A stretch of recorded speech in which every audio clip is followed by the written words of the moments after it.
네, 오늘도 옆에 계신 분에게 자, 손을 이렇게 하면서 우주보다 소중한 당신. 네, 다시 한번 손을 이렇게 하면서 우소당 만나서 반갑습니다.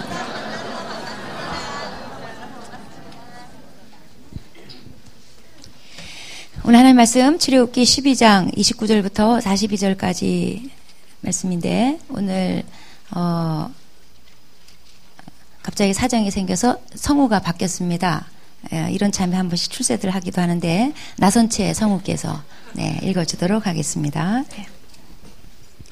밤중에 여호와께서 애굽 땅에서 모든 처음 난 것 곧 왕위에 앉은 바로의 장자로부터 옥에 갇힌 사람의 장자까지와 가축의 처음 난 것을 다 치심에 그 밤에 바로와 그 모든 신하와 모든 애굽 사람이 일어나고 애굽에 큰 부르짖음이 있었으니 이는 그 나라의 죽임을 당하지 아니한 집이 하나도 없었음이었더라.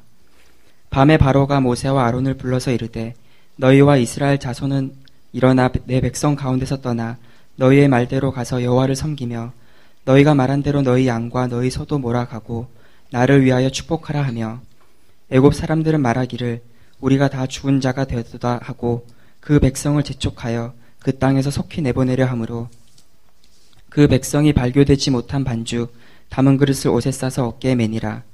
이스라엘 자손이 모세의 말대로 하여 애굽 사람에게 은금 패물과 의복을 구하매 여호와께서 애굽 사람들에게 이스라엘 백성에게 은혜를 입히게 하사 그들이 구하는 대로 주게 하심으로 그들이 애굽 사람의 물품을 취하였더라.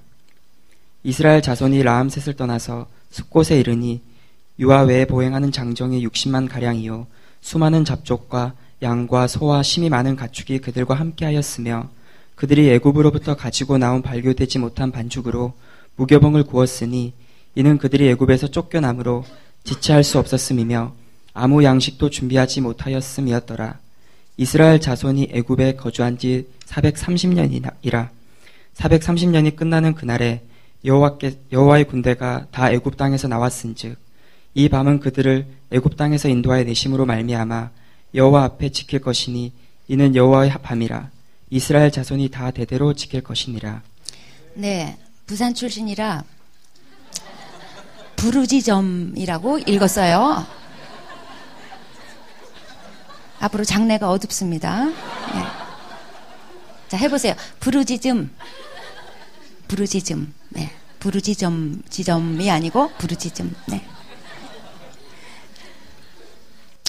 네, 오늘 말씀은 애굽에서 오랫동안 노예 생활하던 이스라엘 민족이 극적으로 애굽을 빠져나온 바로 그날 얘기입니다. 사실 한 명의 노예가 자유를 얻어서 주인 손에서 풀려 나오는 것도 화제거리인데 지금 이스라엘 민족은 한 200만 명이 넘는 엄청난 숫자예요. 그런데 자기 피 한 방울 흘리지 않고 어린 양의 피로 유유히 떠난 것은 전적으로 하나님이 하신 일이라고밖에 볼 수가 없습니다. 이거는 하나님께서 오래전에 이미 예언하신 일이고 약속하신 일이었고 그 말씀 그대로 이루어진 것뿐이에요. 거슬러 올라가자면 이스라엘 민족의 조상이 되는 아브라함한테 이미 창세기 15장에 보면은 하나님께서 지금 되어질 일들에 대해서 고스란히 얘기하셨어요. 그리고 이제 이스라엘 그러니까 야곱이죠. 야곱이 이제 다른 말로 이스라엘이죠. 야곱이 가족들을 데리고 이제 애굽에 들어와서 이주할 때 그때 사실 야곱 마음에 좀 두려움이 있었어요. 그때 하나님께서 나타나셔서 야곱에게 약속의 말씀을 주시는데 걱정하지 마라, 두려워하지 마라. 네가 이제 그 애굽에 가면은 큰 민족을 이루고 다시 이리로 돌아오게 될 것이다. 그런 약속을 해 주셨는데 그게 지금 그대로 이루어진 거예요. 이제 29절, 30절 보시면은 하나님이 애굽 땅에 10번째 재앙을 이제 내리셨습니다. 최후의 재앙을 내리셨어요. 바로가 끝까지 고집부리고 이스라엘 백성을 놔주지 않으니까 하나님께서 애굽 전역에 이제 죽음의 사자를 보내가지고 모든 장자들을 다 치셨습니다. 근데 이스라엘 백성만큼은 하나님 말씀대로 양의 피를 취해가지고 좌우 기둥, 즉 좌우 문설주와 위에 임방에다가 바르고 집안에서 양고기 먹으면서 가만히 기다리고 있는 사이에 이제 애국 온 땅에는 집집마다 비명소리가 나고 난리가 났어요. 모든 집에 장남이 다 죽은 거예요. 가축의 첫 새끼까지 다 죽은 거예요. 29절에 보면 왕의 장자로부터 옥에 갇힌 사람의 장자까지, 그러니까 신분의 고하를 막론하고 예외 없이 전부 다 첫째는 다 죽었다는 거예요. 그래서 모든 집안이 비명소리가 나고 이제 아수라장이 된 거죠. 이거는 누가 뭐라 그래도 하나님이 치신 거지. 예를 들어서 뭐 전염병이 돌았다, 무슨 사고가 났다, 장자만 골라서 죽는 전염병은 없어요. 무슨 사고가 나도 장자만 죽는, 게다가 짐승의 첫 새끼까지 다 골라서 죽는 그런 사고는 없습니다. 이건 하나님께서 의도적으로 애굽을 심판하신 거였어요. 그래서 바로 왕이 완전히 두 손 들고 쾌유패를 선언했습니다. 그리고 모세 하나님을 인정했습니다. 그러고 나서 이제 31절, 32절에 보면 바로가 이제 세 가지 얘기를 합니다. 우선 떠나라. 그 다음에 너희가 말한 대로 가라. 그러니까 그동안 바로 왕은 이스라엘 민족을 어떻게든 조금이라도 더 잡아두려고 이거 놔두고 가라, 저거 놔두고 가라, 각종 타협안을 다 내놨었어요. 근데 이제 그런 거 다 필요 없어요. 이제 너네가 말한 그대로 가라. 몽땅 나가고 가서 여호와를 섬겨라. 이제 두 손 들고 이제 무조건 나가달라고 이제 비는 입장이 된 거예요. 하나님의 뜻은 이것처럼 어떤 불리한 여건이나 환경 속에서 구애받지 않고 반드시 온전하게 다 성취돼요. 믿음으로 기다리고 있으면 하나님의 뜻은 온전히 다 이루어집니다. 그리고 이제 바로가 또 한 말이 있습니다. 날 좀 축복해줘라. 날 위해서 빌어줘라, 그 말이죠. 그러니까 바로가 지금 자기가 모세보다 더 낮은 위치에 있다는 걸 스스로 인정한 격이 됐어요. 이 앞에 보면은 하나님이 모세를 이제 불러내셔서 너 이스라엘 민족을 출애굽을 시켜라, 이렇게 사명을 주실 때 약속한 말씀이 있어요. 너는 바로한테 신같이 되리라, 그렇게 약속해 주신 말인데 바로 지금 이 장면이에요. 바로가 이제 모세 밑으로 스스로 내려가서 나 좀 축복해줘라, 스스로 낮은 자인 것을 자척 신처럼 의지하는 거예요. 자, 애굽 백성들은 어떻게 됐는가? 33절에 보면은 이제 애굽 사람들이 전부 다 우리가 이제 다 죽은 자 같이 되었도다. 그러니까 뭐냐면 이러다가 우리 다 죽게 생겼다, 그 말이에요. 그래서 이제 애굽 사람들도 바로 왕뿐만 아니라 애굽 사람들조차도 이스라엘 민족을 막 빨리빨리 나가라고 재촉해가지고 그 땅에서 그냥 빨리빨리 나가라고 그냥 막 떠미는 거예요. 그동안은 이스라엘 민족이 바로 눈치 보고 그리고 사정을 했던 그런 위치였어요. 그런데 이제는 애굽 사람들이 제발 나가달라고 이제 사정을 합니다. 역전이 됐어요. 하나님의 역사가 너무 강력하게 나타나니까 애굽 사람들이 이제는 이스라엘 백성들하고 같이 있었다가는 우리가 어떻게 될지를 모르겠다, 우리가 다 죽게 생겼다, 그래가지고 이제 상종하기를 거부하는 거예요. 제발 나가라는 거예요. 떠나라는 거예요. 그리스도인들이 선명하게 살면 이 선명한 그리스도인들은 세상에서 이렇게 환영받지 못합니다. 사도행전 5장에 이런 예가 나와 있어요. 사도행전 5장 13절에 믿는 사람들은 솔로몬 행각에 모이고, 즉 성전 안에 솔로몬 행각에 모이고, 나머지는, 그러니까 불신자들은 감히 그들과 상종하는 사람이 없었더라는 거예요. 그리고 믿는 사람들은 백성들로부터 칭송을 받았더라는 거예요. 초대교회 그리스도인들은 너무나 선명하게 예수 믿었어요. 그리고 하나님의 역사들이 많이 나타났어요. 그러니까 불신자들이 그 예수쟁이들하고 상종하면 자기네들도 하나님의 지배 아래 들어갈까봐 그게 두려워가지고 아예 섞이기를 싫어했어요. 믿지 않는 자들이 섞이기를 싫어했어요. 믿지 않는 자들이 그들을 상종을 거부하고 두려워했어요. 그렇게 되면 불신자들은 어떻게 구원을 받게 될 것인가 걱정되죠. 근데 그런 걱정 필요 없다는 듯이 사도행전 5장 14절에 뒤이어서 바로 이런 말씀이 나옵니다. 믿고 죽게 나오는 자가 더 많더라는 거예요. 남녀 큰 무리가 예수 믿고 나오더라는 거예요.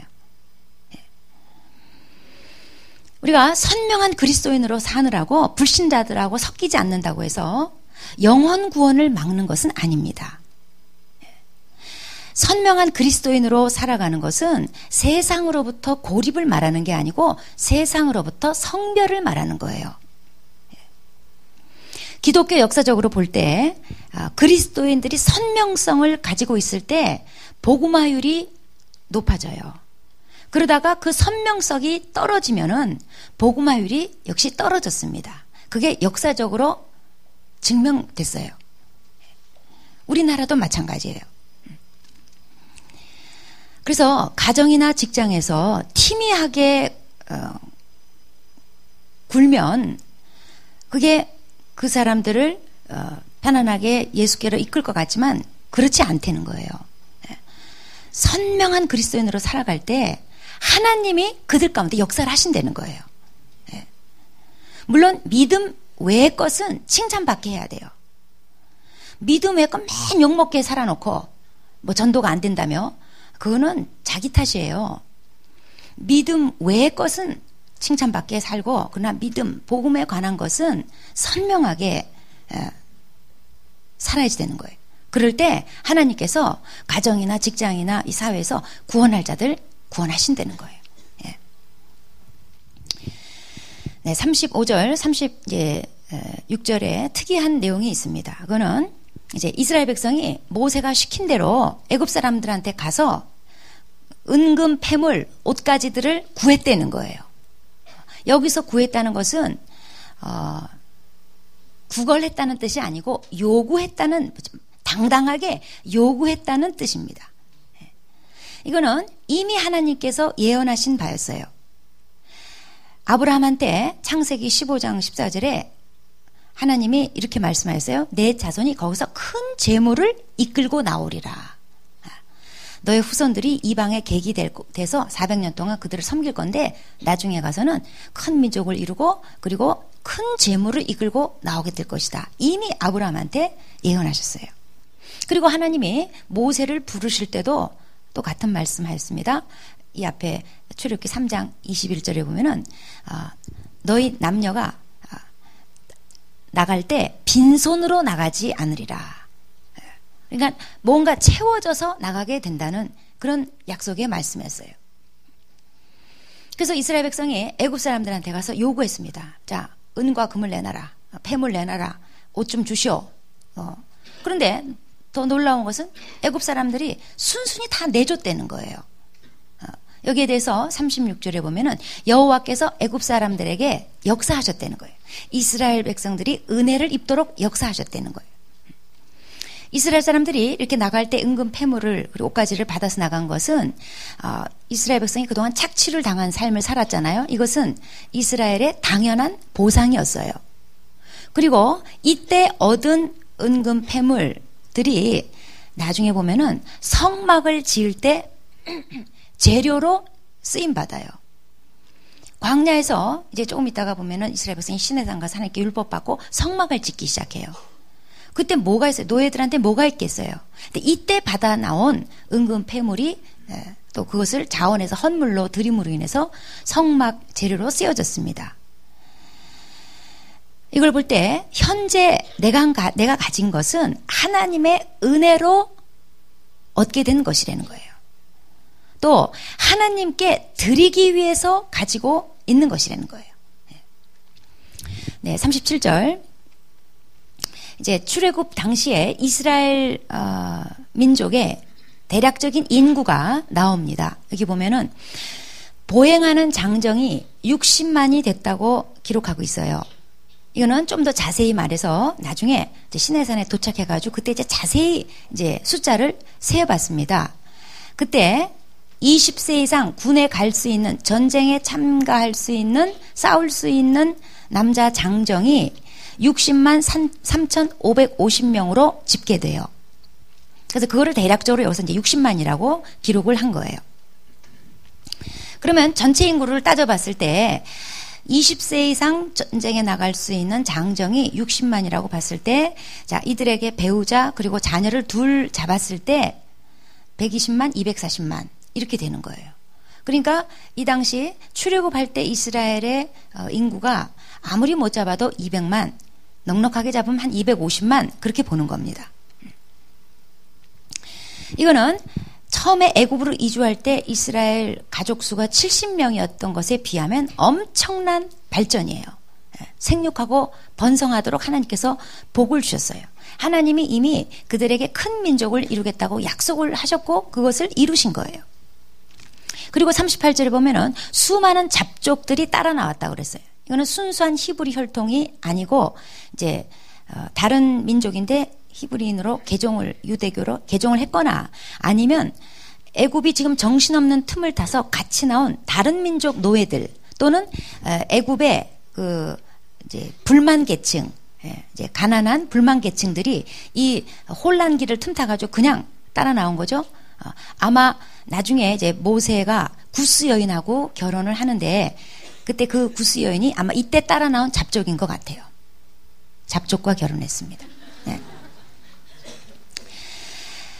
네, 그래서 39절에 보면은 이스라엘 민족이 숫곳이라는 곳에 이제 머물면서 무교병을 이제 구워 먹습니다. 그리고 40절에 보니까 이때가 430년.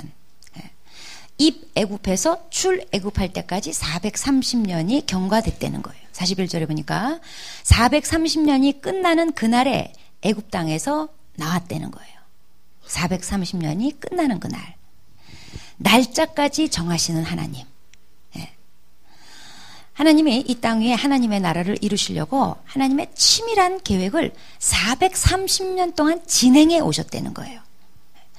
일찍이 아브라함한테 하나님께서 약속을 하실 때 그때는 400년 동안 객으로 있다가 나오리라 약속하셨는데 그때 말씀하신 400년은 이 430년을 그냥 줄 잡아서 그때 포인트가 그게 아니었기 때문에 줄 잡아서 400년이라고 얘기한 거고 정확하게 말하면 430년이에요. 이스라엘 민족이 다시 출애굽하는데 필요한 시간은 꼭 430년이 필요했었어요. 나의 출애굽도 이렇게 하나님의 치밀한 계획 아래 정확히 하나님이 인도하신다는 거예요. 나의 출애굽도 이렇게 때가 차야 이루어진다는 거예요. 이스라엘이 430년이 차는 그날, 그게 6월절 날 밤이었어요. 하나님도 내 삶에 일하실 때 이렇게 정확하게 때를 채워서 일하십니다. 그렇기 때문에 인내하고 기다리는 거예요. 자, 그런데 이제 이스라엘 백성이 이 출애굽이라는 역사적인 대사건 관련해서 오늘 본문에 볼 때 주목해야 될 점이 하나가 있습니다. 그것은 41절에 이스라엘 민족을 가리켜서 여호와의 군대라고 표현하는 거예요. 도망치는 노예 무리 또는 뭐 거짓대 이렇게 표현한 게 아니라 군대라고 표현한 거예요. 군대 중에서도 이스라엘 군대, 단순히 그런 군대가 아니라 여호와의 군대라고 표현하고 있는 거예요. 하나님 나라를 위해서 싸울 군대라고 표현하는 거예요. 누가 뭐래도 하나님은 그렇게 여기셨고 그렇게 부르셨어요. 자, 이스라엘 백성은 장차 자기네들이 하나님의 뜻을 위해서 또 가나안 정복을 위해서 싸워야 한다는 거 아마 이거 예상 못하고 그냥 서둘러서 황급히 얼떨결에 나왔을 거예요. 장차 전쟁이 기다리고 있다. 이런 거 예상한 사람 없었을 거예요. 어쩌면 그랬으니까 나왔죠. 가만히 손 싸움뿐이다. 전쟁해야 된다. 이랬으면요. 아마 절반은 안 갔을 거예요. 모르고 그냥 허겁지겁 그냥 나왔는데 나오고 보니까 군대래. 싸워야 된대요. 공짜로 주는 게 아니라 가나안 땅 정복해야 준다는 거예요. 자, 하나님은 이스라엘 백성을 용사로 부르셨어요. 이거는 그들의 힘으로 싸우는 게 아니라 하나님이 함께 해주심으로써 하나님의 능력으로 싸우는 아주 특이한 용사예요. 군대가 힘이 하나도 없어. 뭐 전략도 없어. 무기도 없어요. 오직 있는 거 하나님 하나. 그런 군대가 바로 이스라엘 민족 여호와의 군대였어요. 그래서 이 열 재앙 그동안 이스라엘 백성이 희한한 재앙들 눈여겨봤잖아요. 겪어봤잖아요. 이 열 재앙이라는 게 뭐냐면은 하나님이 함께 하시면 결국 바로 왕 같은 사람도 무릎 꿇는다. 이거를 보여주신 거예요. 또 출애굽할 때 이스라엘 사람들이 애굽 사람들한테 요구해가지고 은근 폐물들을 받아 나왔단 말이에요. 이거는 거지처럼 구월해서 받은 게 아니라 마치 승리한 군대가 전리품을 취하듯이 다 걷어가지고 나왔어요. 군대니까. 또 하나님은 이스라엘 백성이 이제 광야 생활을 하는데 그때 군대 조직으로 개편하라고 말씀하셔요. 그래서 이제 민수기에 보면은 이스라엘 백성이 인구 조사를 합니다. 그때 20세 이상 전쟁에 나갈 수 있는 장정들만 세요. 그렇지 않은 사람은 그 숫자에 끼지도 못해요. 군인을 세는 거예요. 그래서 아마 제가 이런 생각을 해봤어요. 오늘 하나님도 그 교회를 향해서 군대의 숫자를, 군인 숫자, 싸울 수 있는 군인의 숫자를 계수하실 것 같다. 그런 생각이 들었어요. 여러분 이 숫자에 드셔야 돼요. 남녀노소 막론하고 불문하고 이 숫자에 드셔야지 돼요. 그리고 12지파 대표를 뭐라고 불렀냐면 12지휘관이라고 불렀어요. 이건 군대 용어예요. 그리고 12지파 대표, 12지휘관 그 아래 중간 대표가 있었어요. 민수기 16장에 보면 250인의 족장이 나오는데 그 250명을 지휘관이라고 또 불러요. 군대 용어예요. 그리고 광야 생활 할 때 이스라엘 민족이 이제 쉬엄쉬엄 가잖아요. 어디 이제 멈췄다가 가고 그러는데 그 멈출 때 그 배열하는 그것을 진을 친다고 표현해요. 군대 용어예요. 그래서 이스라엘 민족을 네 그룹으로, 네 진영으로 나눴어요. 동서남북 성막 가운데 중심으로 하고 동서남북 십자가형으로 이렇게 네 진영으로 나눠서 진치고 살았어요. 지파별로 진을 쳤고 거기에 군기를 꽂았어요. 군기 딱 꽂고 딱 진치고 사는 거예요. 그러니까 하나님이 이스라엘 민족을 군대로 보신다는 뜻이에요. 이스라엘 민족은 원래 전쟁하고 상관이 없이 지내던 노예 출신들이었어요. 그런데 이런 하나님의 군대 조직 개편으로 인해서 서서히 군사의식, 군대의식이 심겨진 거예요. 아, 우리가 여호와의 군대긴 군대인가 보다. 이런 의식들이 조금씩 이제 심겨진 거예요. 이스라엘이 출애굽할 때 아마도 사람들은 아마 이렇게 여겼겠죠. 저 가다가 굶어 죽어. 빵 그거 며칠분 싸가지고 간다고 저거 며칠이나 가겠어. 가다가 막 굶어 죽을 거다. 물이 어딨어. 저 숫자 어떻게 먹고 마셔. 아마 가다가 다른 나라 군대에 밟혀 죽을 거다. 그래서 아마 다른 사람들은 이스라엘 민족을 망할 무리로 봤을 거예요. 광야 통과하면서 아마 생존 가망성이 별로 없을 거다. 그렇게 보고 아마 쯧쯧쯧 혀를 찼을 거예요.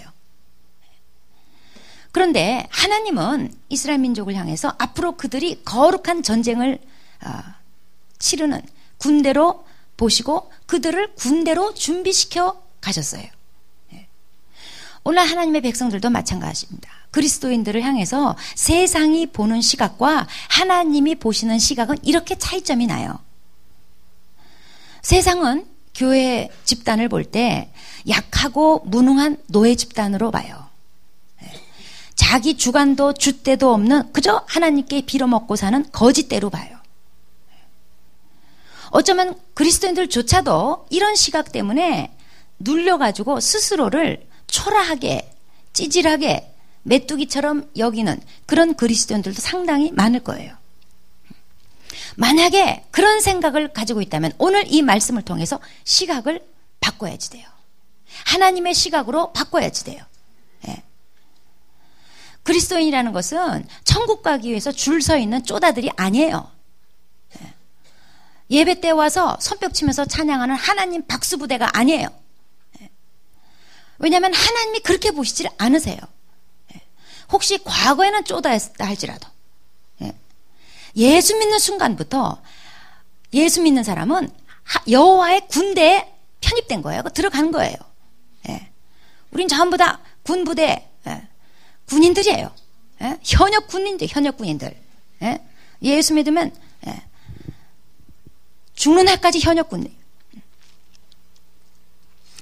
하나님은 하나님의 용사로 보시고 또 그리스도인들을 그렇게 만들어 가세요. 물론 저도 개인적으로는 군인이 싫어요.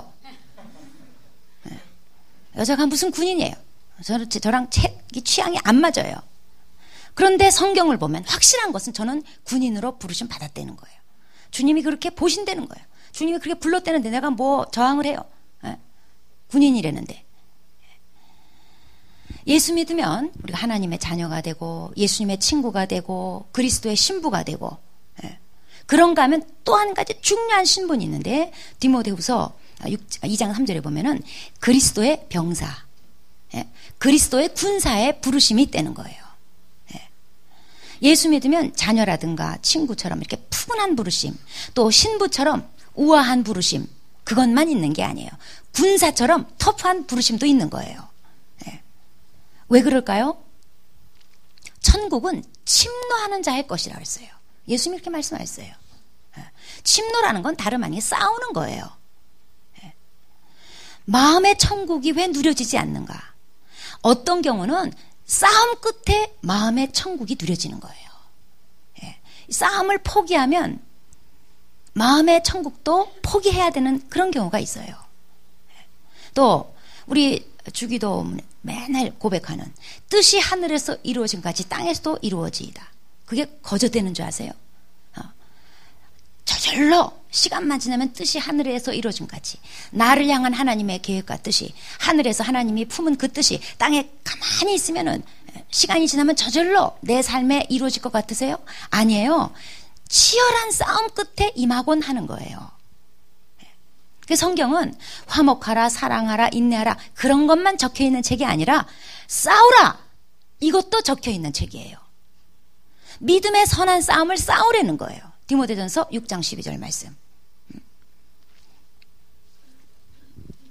지금 전 세계는 동성애 합법화 물결이 대세입니다.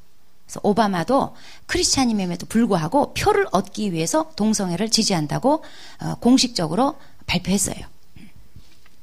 그 우리나라도 예외가 아니에요. 이제 정치인들이 표를 의식해서 점점 동성애 합법화를 이제 내걸고 한 표라도 더 얻기에 혈안이 되었고 앞으로 또 더 그렇게 될 거예요. 그래서 소위 소수자를 위한 차별금지법이라고 국회에 법사위에 계류가 됐었어요. 이 법에 의하면은 동성애라든가 전과자라든가 이단 사이비 이게 다 소수자죠. 차별하면 안 된다는 거예요. 비판하면 안 된다는 거예요. 죄로 규정하면 안 된다는 거예요. 그러면 이제 앞으로 어떤 일이 발생할까요? 미국의 매사추세츠 주에 동성애법이 합법화가 됐어요. 그래가지고 한 가정에서 일어난 일이 영상물로 떴는데 저도 잠깐 봤어요. 5살짜리 유치원 다니는 아이가 하루는 책을 가져왔는데 그 책 제목이 뭐냐면 우리 가족 중엔 누가 있을까요? 이런 제목이에요. 그거 딱 열어보니까 엄마 아빠가 남자가 둘이에요. 에? 남자 엄마가 부엌에서 이제 맛있는 요리를 하고 남자 아빠가 또 아이들을 이렇게 잘 놀아주고 그런 그림책이에요. 예. 이런 거를 받아온 거예요, 유치원에서. 그래서 어느 크리스찬 가정에서 이게 도대체 뭐냐 이래가지고 가서 항의를 한 거예요. 예. 우리에게 선택할 권리를 달라. 어떻게 5살짜리 아이들한테 이렇게 혼란스럽게 이런 거를 교과서로 만들어서 가르치느냐 하고 항의했다가 중간 내용은 제가 잘 모르겠는데 결과적으로 수갑이 채워져서 감옥에 들어갔어요. 네. 그런 걸 항의할 수가 없는 거예요. 합법화가 됐기 때문에. 자, 이 소수자를 위한 차별금지법이 이제 제정이 되면은 장차 우리나라에서도 이런 일이 일어날 거예요. 이제 우리 자녀들 동성애 교사한테 교육받게 될 거예요. 군대에 동성애가 허용이 되면 군 기강이 삽시간에 무너질 거예요. 수많은 성추행, 성폭행 사건이 군대 내에서 일어나고 수많은 상처 입은 청년들이 군을 제대하게 될 거예요. 또 아동 성폭행 전과자들이 차별받으면 안 되기 때문에 전과들이 차별받으면 안 되기 때문에 버젓이 교사로 임용될 거예요. 교회에서는 동성애를 죄라고 말하면 안 돼요. 신천지 같은 거 비판하면 안 돼요. 장차 이런 일이 일어날 거예요. 이런 법을 그리스도인들이 가만히 보고 있는 거, 그거는 정치인들이 할 일이고 우리는 예배나 드리고 그런 것은 아니라는 거예요. 이런 법을 막는 거, 이게 믿음의 선한 싸움이에요. 이 매사추세츠주 이런 데서 만약에 미리 이것을 알고 동성애 합법화가 되기 전에 믿음의 선한 싸움을 싸웠더라면, 그리스도인들이 들고 일어나서 기도하고 싸움을 싸웠더라면, 지금 각 가정에서 겪는 혼란, 그런 혼란 속에 성장한 다음 세대 아이들의 다음 시대가 뻔히 지금 예상이 되잖아요. 그래서 우리 교회도 이런 건 아닌 거죠. 그래서 틈틈이 기도하고 믿음의 선한 싸움을 싸워요. 이것이 우리의 사명이고 우리의 부르심 중에 하나라고 우리는 믿어요. 그래서 우리는 군대인 거예요. 그래서 틈틈이 저도 개인적으로 기도 부탁하고, 또 기회 있을 때 기도하고, 또 목자 목동 모여서 기도하고, 또 화요중보 기도하고. 그래서 이제 국회에 제출한 이 차별금지 법안이 이제 철회됐다고 어제 연락이 왔어요. 물론 국회가 저한테 연락해 준 건 아니에요. 이렇게 빙빙 둘러가지고 제가 알게 된 거예요. 하지만 우리 방심해서는 안 돼요. 계속 기도하고 선한 싸움을 싸워야 돼요. 그래야 다음 세대에 좋은 것을 물려줄 수 있는 거예요. 우리는 하나님의 군대예요. 이런 거 싸우라고 부르심 받은 거예요. 그래서 이 나라를 지켜야지 돼요. 교회가 이단 사입이 막아내지 못하고 교회가 무너지고, 한국의 소망이 교회인데 교회가 무너지면 하나님이 뭘 보고 복의 통로 가면 돼. 뭘 보고 한국 땅에 복을 주시겠어요. 그래서 교회가 끝까지 선교 한국으로 쓰임 받도록, 어쨌든 우리가 다음 세대를 지켜내도록 이런 것들은 들고 일어나서 기도로 싸우고, 평화적 시위가 법이 허용되는 범위 내에서는 평화적 시위도 해야 돼요. 그래서 이 차별금지법 이거 반대한다고 우리 그 백수들 몇 명 보내서 국회 앞에 가가지고 또 이렇게 막 했잖아요. 우리가 단독으로 한 건 아니고 할 때 가서 이제 붙어서 한 거예요. 어저께 제가 제자훈련생 한 명한테 문자를 받았는데, 저희가 뭐 코람대우는커녕 교회 오기조차 싫어가지고 아주 영적 패배자로 살았다면서 그랬는데, 간밤에 꿈에 제가 나타나서 좀 밤에도 바빠요. 꿈에 제가 출연해가지고 자기를 향해서 웃어주며 손을 잡아주고 그래가지고 자기가 오늘 제자훈련에 나왔노라고 다시 한번 잘해보겠다 하면서 이제 문자가 왔어요. 그래서 제가 이제 단문을 보내기를, 너는 지금 불교의 영에 둘러싸여 있기 때문에 너는 특별히 더 깨어 있어야 된다. 선한 싸움을 싸워라.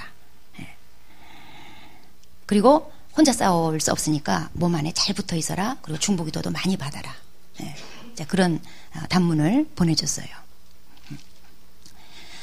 한 개인이나 가정이나 교회나 국가나 하나님의 뜻이 다 이루어지려면 믿음의 싸움이 불가피합니다. 예수 믿는 거는요, 뭐 미소 짓고 사랑하고 양보하고 화목하게 지내고 뭐 이런 것만이 아니에요. 그거 플러스 중요한 게 있어요. 싸우는 거예요. 천국은 침노하는 자 거예요. 마귀는 우리 향해서 계속 싸움을 걸어와요. 우리가 눈에 안 보여서 그렇지. 사실 이 차별금지법도 처음에는 그걸 발의한 국회의원 뭐뭐뭐 씨가 미웠어요. 저는 아주 그냥 그 3명이 아주 그냥 내가 그럴 줄 알았다니까 막 이러면서 이를 갈았어요. 미웠어요. 근데 잠시 후에 정신 차리고, 배후에 사탄이 그러는 거죠. 그런 사람들을 사용해서 사탄이 하는 거죠. 그래서 결국 이 나라와 나라의 그 학교와 가정과 교회 기강을 무너뜨려서 사탄이 말아먹으려고 하는 작전인 거죠. 그래서 잠시 후에 제가 정신 차리고, 사람 미워하는 거 아니지. 이러고 사탄을 대항해서 저도 이제 싸움박제를 했죠. 마귀는 업이 뭐냐면 도적질하고 죽이고 멸하는 거라 그랬어요. 그것밖에 하는 짓이 없다는 거예요. 내 믿음을 도적질하고 내 가정을 죽이고 내 나라를 멸하고, 그게 마귀 짓이에요. 그것밖에 하는 게 없어요. 절대로 선한 일 하지 않아요. 절대로 가만히 있지 않아요. 그래서 에베소 6장 12절에 우리의 씨름은 사람 상대하는 게 아니다. 사람하고 싸우지 말아라. 하늘에 있는 악의 영들을 상대하는 거다. 그렇게 말씀하고 있어요. 여러분, 그리스도인으로 살아가면서 하늘에 있는 악의 영들하고 몇 번이나 상대해 보셨어요? 상대를 해본 적이 없다면 그거는 지금 자기의 부르심대로 살고 있지 않은 거예요. 앞으로 그렇게 하셔야지 돼요. 예. 왜냐하면 하늘에 있는 악의 영, 마귀는 절대 가만히 있지 않아요. 그분은 졸지도 주무시지도 아니하시고 때를 얻든지 못 얻든지 여러분을 공격하셔요. 예. 교묘한 방법으로 또는 노골적인 방법으로 여러분의 약점을 틈타고 들어와가지고 여러분을 도적질하고 죽이고 멸망시키려고 끊임없이 일하고 있어요. 그래서 정말 제대로 된 그리스도인이라면 이 하늘에 있는 악의 영들, 마귀 세력에 대해서 인식할 줄 알고 싸울 줄 알고 그리고 승리할 줄 아는 것, 그것이 제대로 된 그리스도인의 삶인 거예요. 예. 여러분 인식 못할 뿐이지 여러분 인식하시고 이걸 상대해서 싸우는 삶을 사셔야 된다 이 말이에요. 예. 그리스도인들이 싸울 줄 모르면 굉장히 손해가 많아요. 마귀로부터 무수한 것을 도적질 당하고 죽임을 당해요. 예. 그리고 망하는 인생을 살게 돼요. 예. 그래서 우리는 여호와의 군대로 부르심 받았다는 거, 군사의 부르심이 있다는 거, 싸움의 부르심이 있다는 것을 먼저 자각해야지 됩니다. 예. 자, 우리 옆 사람한테 당신은 싸우는 자입니다. 잘 싸우세요. 영적으로 꼭 승리하세요. 예. 싸움 실력을 길러야지 돼요. 이 싸움도요, 많이 해본 사람이 잘하는 거예요.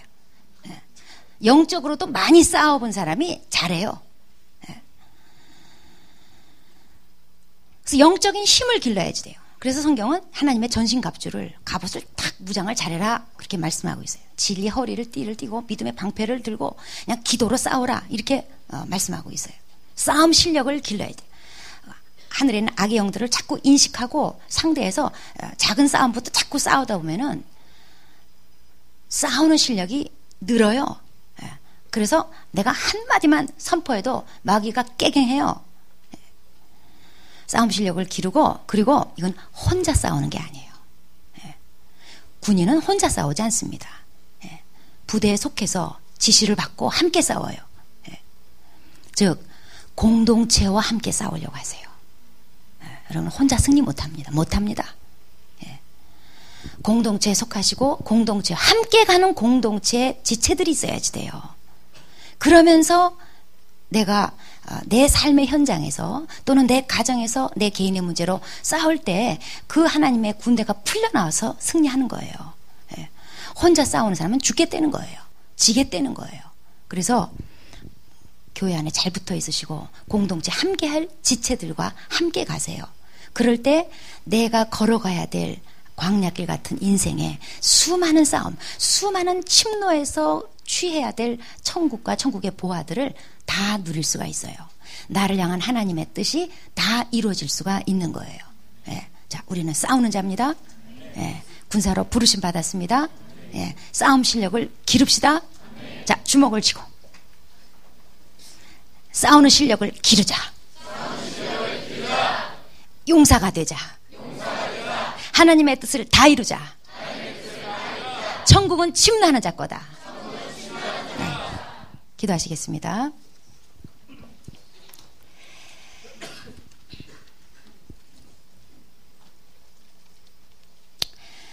네, 우리는 예수 믿고 나서 하나님의 자녀가 되고 또 예수님의 친구가 되고 그리스도의 신부가 되고 귀한 직분들을, 정체성을 많이 얻었습니다.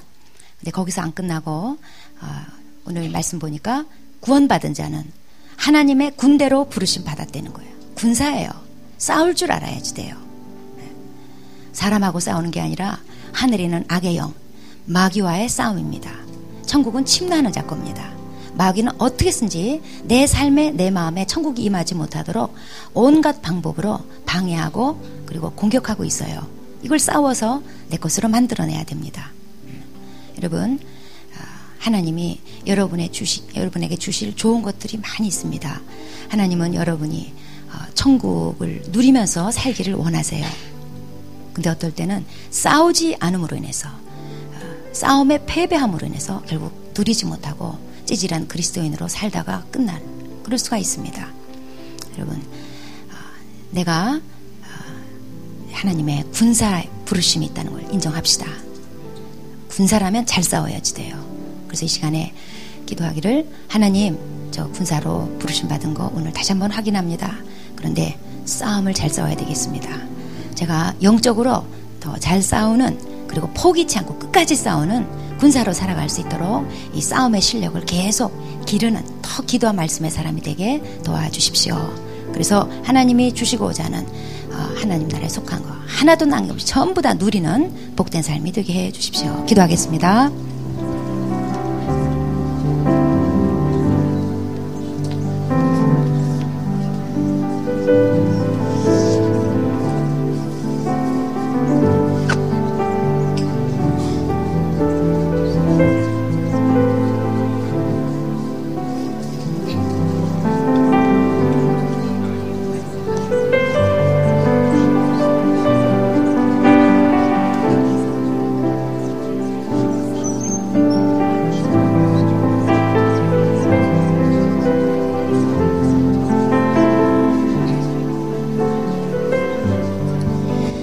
하나님 아버지 감사합니다. 우리를 거짓대로 불러내신 것이 아니라, 노예 집단으로 불러내신 것이 아니라 여호와의 군대로 불러내 주셔서 감사드립니다. 혹시 아직 이 정체성을 알지 못하고 여전히 누추한 자화상으로 초라한 모습으로 구걸이나 하면서 하나님께 빌면서 가고 있는 그리스도인이 있다면 오늘 이 말씀 통해서 확실하게 자신의 정체성을 깨닫고 군사로 부르심 받았음을 이제 인식하고 이제는 싸우는 삶을 살도록 도와주십시오. 아버지, 마귀는 끊임없이 내 삶에 도적질하고 죽여 멸망시키는 일을 하고 있습니다. 이에 맞서서 싸워내고, 그리고 천국을 침노해서 천국의 많은 보화들을 누리며 내 마음의 천국 평화를 누리며 살아가도록 도와주시옵소서. 네. 또 특별히 우리 사랑하는 교회가 여호와의 군대로 부르심 받았음을 믿습니다. 하나님, 우리가 다음 세대에 좋은 것을 물려주기 위해서 지금 우리가 싸워야 될 것들, 싸워서 쟁취하고 또 막아내야 될 것들, 하나님 사명 다 잘 감당할 수 있도록 항상 깨어있는 교회 되게 하여 주시고 싸우는 전쟁마다 다 승리하도록 도와주시옵소서. 예수님의 이름으로 기도합니다.